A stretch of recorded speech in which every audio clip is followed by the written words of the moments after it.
even in the most rudimentary and elementary phases of life, there's just a whole bunch that we as human beings have got to learn if we're to survive, and even much more if life is to be that pleasant, rewarding, and healthy thing we want it to be.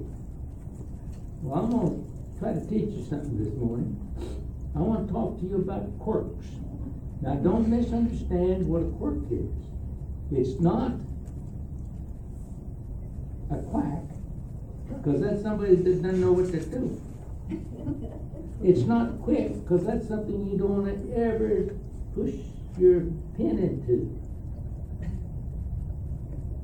There are others, I could go on and do that for quite a while. The QUIs and the QUAs, oh, by the way, it could be a quark. You know what that is? That's a subatomic particle. We just discovered not just a few months, years ago, yeah. But what I want to talk about is a quirk. Now, isn't it true that you have to learn in your life about diet? You have to learn what you really need to eat. You need to know whose word you can take for whatever that is. You have to know whether these natural food stores are the only safe way for you to eat. The question is, should meat be eaten? What really happens when there's a deficiency in some part of your diet?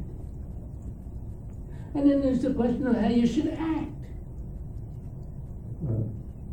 Or react, or respond, as the case might be. There are innumerable kinds of circumstances with multiple people in them. So the question is, why should we really do anything, and what should it be, in any given circumstance, with particular people, or with people in general? Or should there even be a difference? Now, if your body hurts or displays symptoms of one kind or another, what is it you should do? Are the MDs always right? The DOs, the chiropractors, the homeopaths? How do I know what they tell me is right? Or is it just their opinion? Can I go against their opinion? And if I did, what in the world would be the result? And the big question is, what is normal? Can anybody define normal for me? Maybe if we could define the rules of conduct, that would get some kind of normal. But then we had asked the question, do those rules apply to us all the time, or just part of the time? In any given situation, how should I feel? Should a lost ball game cause me to go into deep depression? When somebody I like spurns me, should I blow it off? Why can't I? With such a myriad of unknowns facing us in the world, and having to learn all those answers so we can act and feel and think the right way all the time, is it any wonder that there are so many unhappy, odd-acting, strange thinking people that run around loose in this world? Well, maybe we should ask, is it any wonder that there are so many happy, healthy, creative, productive people in this world, in spite of all the hurdles and challenges that must be overcome in this world? Is it a wonder? Well, let me tell you something. If you're a person who is focused on the effects that occur in your life, the answer in your mind is an astounding yes. you really wonder all these things, and you wonder them all the time. But if you are, as, and I suspect that most of you are, focused and centered on cause, we already have 90% of the answers because we've always thought them through. Now, it's for you, if there are any here that focus on effect, that most of this talk is directed, for it is through effects that quirks work. Now, you can look at the dictionary and find out what a quirk is, and it won't be the one I give you. A quirk is an oddity, I guess, is what most people say, and that oddity, most of the time, is that person believes lies about themselves. They don't got what they are straight in their mind at all. They think something different is there. And let me tell you what, these quirks depend upon false effects to keep themselves alive and busy. Let me illustrate. Now, non-quirky people view the world with cause as their focus, and they see effects only as measurements that are correctable and controllable. From these measurements, the cause-focused person makes adjustments in their activity, in their thoughts, and in their feelings, and then that person tests the application of that cause again to the degree that they know it, to see if they gain control over the results that they're going to get in the future. Now, their goal is to understand cause as completely as possible so that they can become totally in charge of their lives and its effects. Important thing to note is that effects, whether at the beginning or at the end of the quest for control, don't make them a person happy or sad or successful or unsuccessful. The results or the effects are merely noted as to whether or not they provided the desired results, whether control in life has been attained. They know that the desired results indicate a clear view of the truth and the proper application of cause. That clear view of truth and the proper application is what provides you control over the effects that occur in your life. And so the difference in the effect-focused person and the cause-focused person is a quite marked thing.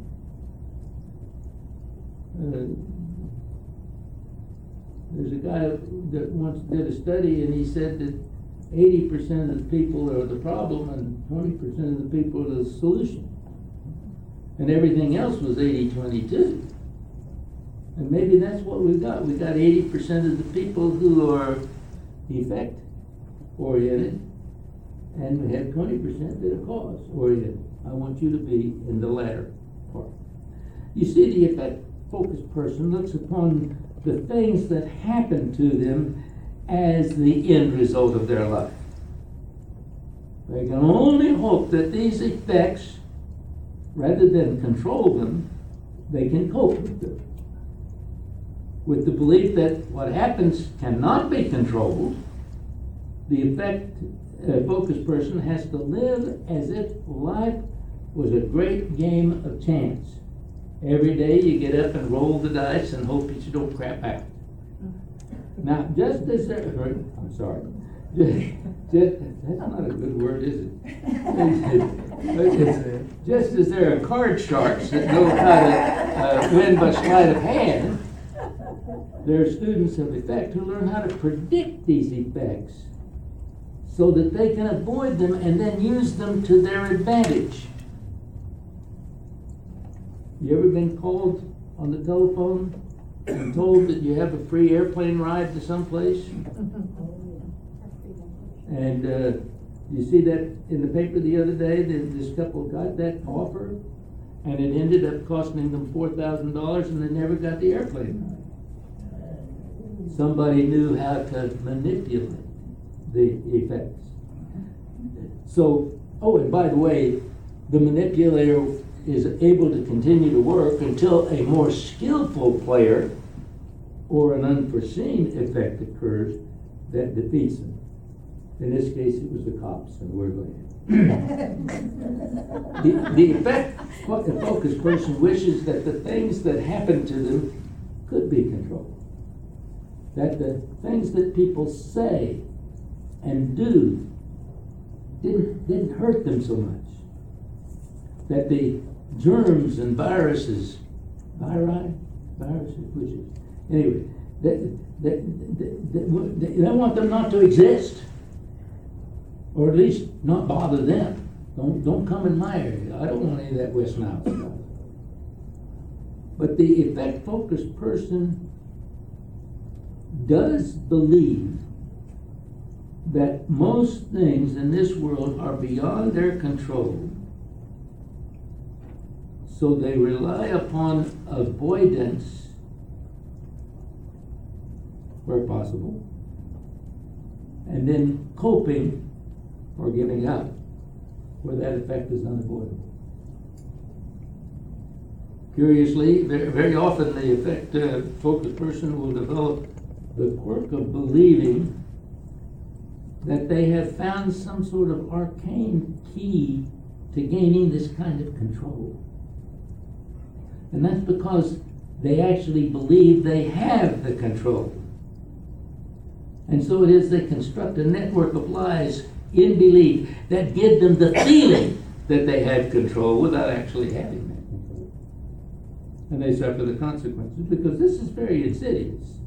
For example, if someone makes a cutting remark to that kind of person, that person believes that they can gain or regain control by hurting the other person more than that person was able to hurt them. They give them a more biting retort, than the one that they got. That game is called Put Down. I hope you've never played it. And if you have, don't ever play it again. Because you see, its purpose to keep somebody down below for you to stand on, to keep you from sinking totally, while they sink totally. You want to get rid of them. And you know that you're doomed if you don't do something, so you jump up there. It's never mind that they sink. At least the one that needs to control it survives. And it appears that the effect is coped with, though not really. If somebody finds fault in their action, looks, or words, then the alternative you have is to find greater fault in that person. If somebody gives it to you, you give it right back to them. That game is called fault finding. And its purpose is to protect yourself from feeling so faulty by assuring yourself that others are much worse off than you are. Now you can use your imagination to see what the effect-focused person do. Let's say, what would they do if somebody took something from them? If somebody stood in their way? If somebody hated them? Or if someone has a different belief than they have? What would the control freak want under those circumstances? You see, in these and innumerable other games, the effect-focused person is still missing the essential truth that the effects can be altered most effectively by moving the focus from the effect to the cause of that effect, the real cause. Instead of that, most of them just simply continue to lie to themselves and really believe that the only way that they can deal with effects is to avoid, cope, or create a counter effect. You can feel compassion for those people because every day of their lives they got to be prepared to do battle with the fearsome effects of life. And all of these terrible obstacles that stand in the way of being rich, famous, successful, right, or possessed of cars, homes, nice clothes, All of these have to be overcome by constant work and being very, very crafty in doing that work so that I'll get ahead in place of you getting ahead. Every person, place, and thing is viewed as a comparison to what it is it should be, or they want it to be. But for the effect-focused person, it's most often a disparaging comparison, because that person cannot think, cannot rise to a belief that real lasting change can or will take place in that person or even in themselves. All they can do is to just make the best of that mess and hope somehow there'll be a lucky break, that a chance will take them out from where they are to a new place where they really, really would like to be. And a better set of circumstances than the terrible world I'm living in at the moment. And aside from the despair of the moment, another result of this constant comparing is the tendency to make personal judgments. These judgments, I'm sorry to say, crystallize into generalized beliefs. And that, my friend, is because the ego is at stake in each of these comparisons. The person judges him or herself above or below the standard. And then through a process of quasi-inductive reasoning, each of these particulars, each comparison, is eventually woven into a fabric of a basic premise of belief about oneself. Some of these beliefs are pretty silly on the surface, but many of them believe. One of them is it is a crime to fail. Wealth is absolutely required. I'm a nobody. The only way to get attention is to get sick. It is my fault when things go wrong.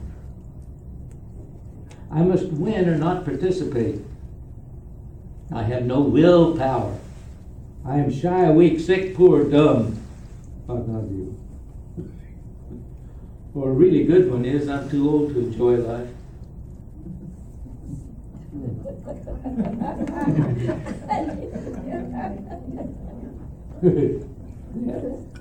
Well, you see, these lies and others like them become working quirks that in turn become quasi-cause.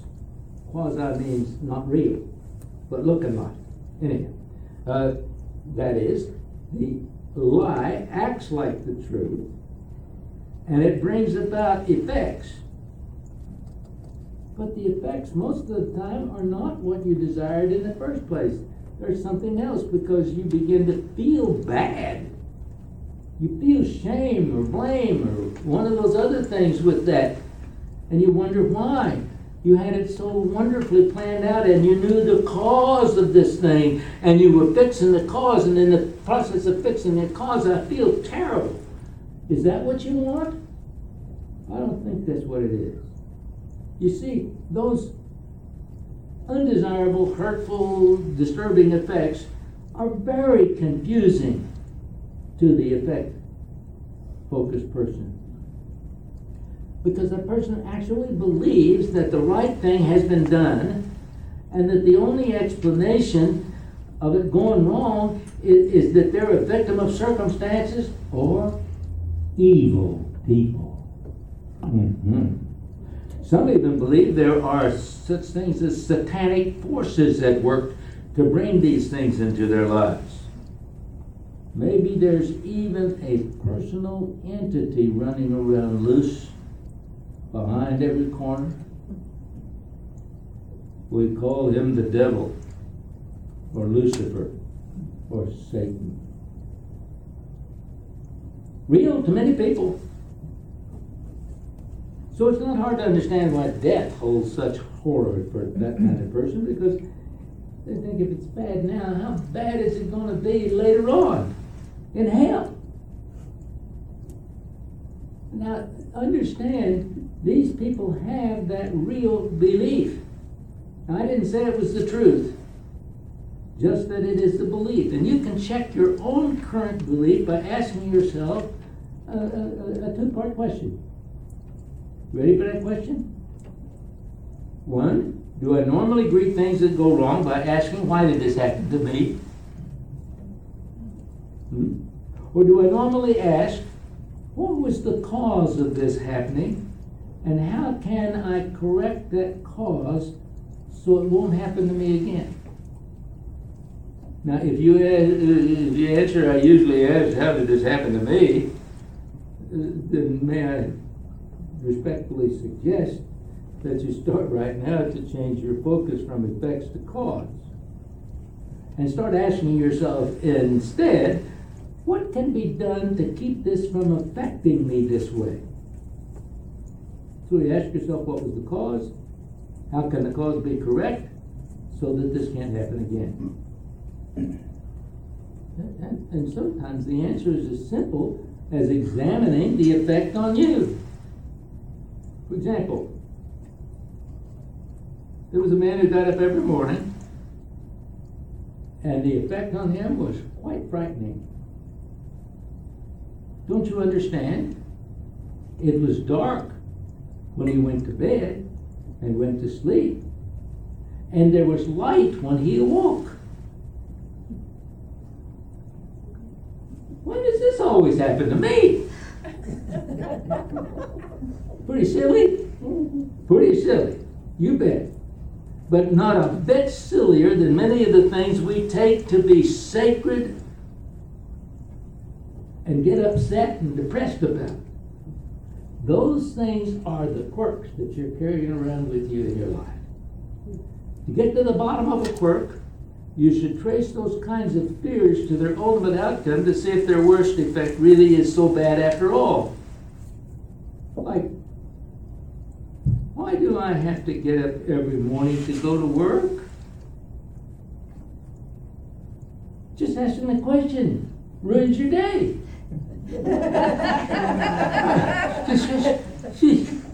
But if you will appraise the question for the real effects of getting up and going to work, you find that yes, they do disturb your sleep. You don't get 12 hours, you only get 8. But it's also the channel to which I get the wherewithal to eat, to have a place to sleep, to pay for entertainment, and all those other wonderful things that happen in my life. It's my line. See, the alternative is not very inviting, not getting up. So you might want to change your attitude by changing the question to a positive statement like, I get up every morning gladly, for by this work I serve people and am served myself with the good things of my life. Would that make you feel better? I think it would. And although you're still dealing only with effects, at least you've opened your mind to all of them, not just the unpleasant ones. But we're still not ready to smirk at quirks, for they're still at work. I just had to put that in. And if you will begin to quit moaning and crying, why does he happen to me this way? And start looking for the cause of why I said what I said, then you may be dealing with quirks. Well, you may in all honesty analyze the effect and conclude that it happens to you. Because you're nobody. You didn't perform perfectly, so you should expect to get a little wash back on it. You didn't win, so the only thing I can say about you is that you're a loser. Oh, yeah, and it's your lack of willpower that's the cause of all of this trouble. Etc. Etc. You fill in the blanks. You must now be on the lookout for those quasi-causes that murk up your mind based on erroneous interpretations of the past. But any search for a cause is a step in the positive direction. For in the cause category, we can really begin to make some progress. Now, if you're willing to raise your thinking and feeling to the search for cause, my friends, that is the way you're going to end up gaining control that you've been missing in your life. You know, many human advances have been made by cause-focused people who just simply refuse to accept the power or the finality of results of effects in their lives. They find things as they are, and then they change them. Just boldly go out and change them. Those folks are called creative, if you want to know. They're the inventors who've given us the blessings of our present society. They're the healers who have found new techniques, new medicines. They're the agriculturalists who have multiplied the yield of our land and of our cattle. They are the computer hardware and software specialists that are expanding man's capability to know and solve things. They are anybody who looks at what is and says, it doesn't have to stay that way. I can find a better way. On the personal level, it's finding yourself in poverty and refusing to accept it and go about making constructive, positive moves to get into abundance. It's finding yourself ill in your body, in your mind, or in your emotions, and affirming that that's just not necessary in my life, and start taking positive steps to change your condition. It's finding relationships in shambles, but realizing that the cause can be changed, and therefore the relationships can be reestablished. But you got to do what's needed to be done to make that happen. This, folks, is just never say and die. It's going on when the crowd says you're through. It's picking yourself up when the effects knock you down and seeing what you did to you so it doesn't happen to you again. Now, I hope you would agree that that's a blessed condition for a person to choose. And I hope you do realize that every one of us have the choices to make as to what our life will actually be experienced as. We can be that one that reasons from cause to effect. If so, you're gonna, if you're gonna go from effect to cause, you're gonna live with insecurity and fear. Because you're going to see bad effects and you're going to say, well, there must be some cause that's going to affect me, and you're going to have that. But if you will just simply go from cause to effect, then you will enter into completely the joy of life. And Jesus told a parable about that, and the clock says I don't have time to do that. Oh, you know what the parable was. It was about the guy that went into a far country and he took 10 of his servants and he gave one 10 pounds and one of them 5 pounds and the other one 1 pound and told him to go trade it. And when he came back, the guy with 10 had 20, the guy with 5 had 10, the guy with 1 had to dig it out of the ground. Remember that story? That was really good. So there are many lessons in this parable. But the one that I want you to hear is pretty simple and clear. The truth is that every one of us has the choice to be and live as we truly desire to live. Whatever you may have believed up until this moment, the preponderance of evidence is that you have all of the equipment. You, each of you, has all of the equipment, the opportunity, and the wisdom to be that person that focuses on the third kind of focus. You know which one that is? Did you know that you've been endowed by your Heavenly Father to be the cause-focused person who is ever directing your life to greater and fulfilling experiences? Do you realize that there really is only one ultimate cause, and that cause is God? And that you are one with God. You are one with God. That means you are empowered to direct and control the effects in your life. And the choice of that direction is up to you.